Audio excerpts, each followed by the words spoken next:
Maintenant que vous avez terminé le sanglage, vous allez pouvoir positionner les ressorts, choisir les ressorts, les guinder, les accrocher, etc. Donc pour choisir le ressort, déjà repérez-vous, on a un taquet ici, à l'avant, donc on va mesurer de la sangle jusqu'au haut du taquet pour pouvoir prendre cette mesure. Là je trouve 8 cm. Si jamais vous n'avez pas de bras, c'est-à-dire vous n'avez pas de fauteuil, vous avez une chaise, prenez les taquets à l'arrière, ça va tout aussi bien, et vous allez mesurer. Il est possible que le taquet à l'arrière soit un tout petit peu plus petit, mais c'est pas bien grave. Ensuite, là ici, je mesure 8 cm, donc il va falloir choisir des ressorts qui sont 8 plus 4 cm plus haut, c'est-à-dire la moitié plus haut que la valeur trouvée. Tout simplement parce que le ressort, il faut qu'il soit plus haut pour être écrasé et guindé et donc avoir une espèce de sensation justement de ressort, d'élasticité quand on va s'asseoir.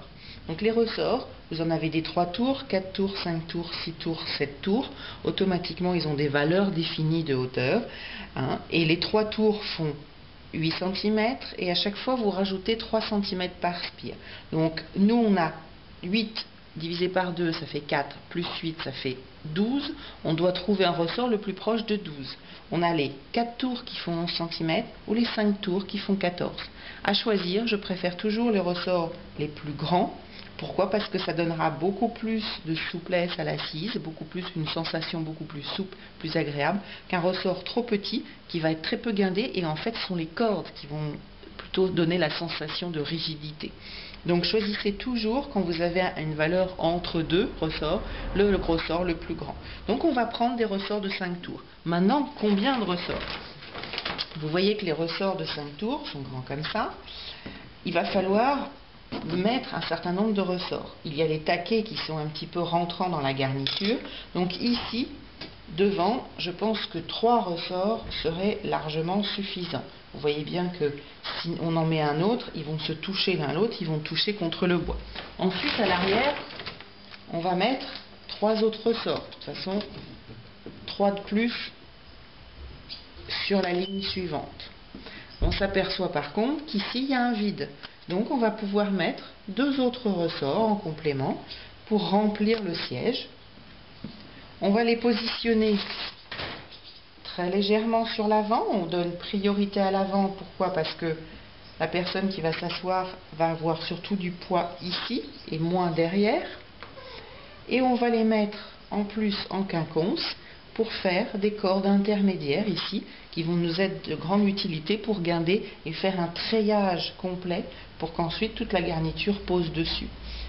Quand vous avez positionné les ressorts à peu près alignés, donc alignés comme ça et alignés comme ça, dans le sens de la profondeur et dans le sens de la largeur, il faut positionner les nœuds du dessus à l'intérieur du siège à 45 degrés par rapport aux axes du fauteuil qui sont la profondeur et la largeur.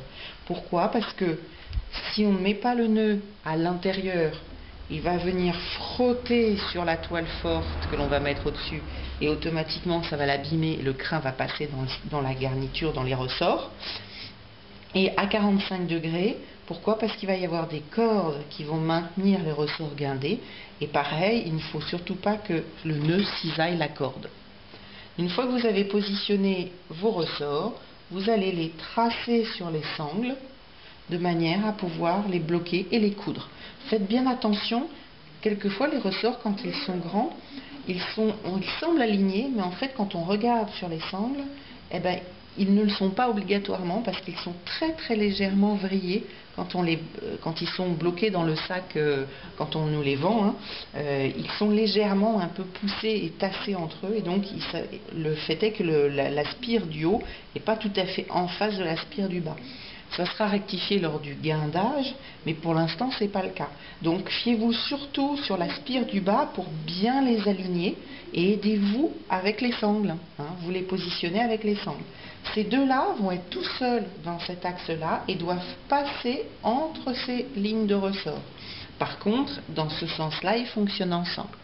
Allez, on les trace.